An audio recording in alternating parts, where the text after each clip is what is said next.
Layanlah saya, Sir. Khairul Azri 19.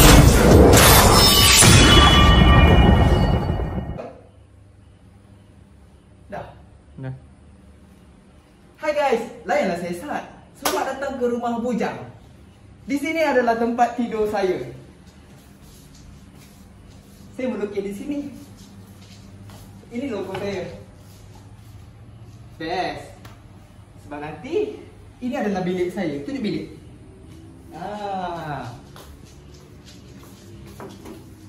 Ini adalah bilik saya. Baik ya. Tu dia. Jadi ini adalah bilik saya yang dikotorkan oleh budak ni. Nama dia Baby. Jadi kita perlu kemaskan bilik ini dan cat sedikit serba di sini dan di situ, di situ.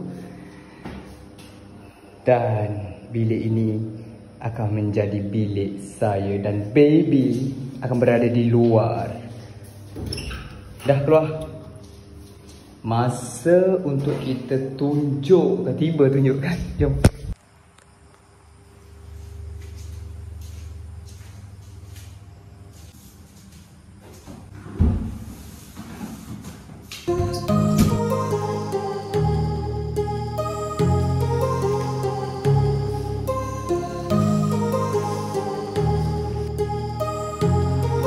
My heart rages around like an ocean in my head, because there are so many things that I left unsaid.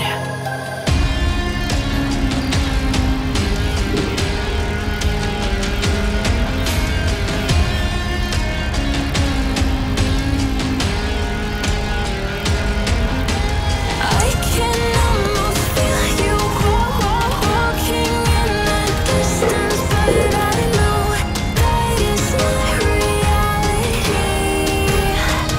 If you are echoing around inside these parallel dimensions all alone, now I'll find you in my dreams. Masa untuk kita chat pula.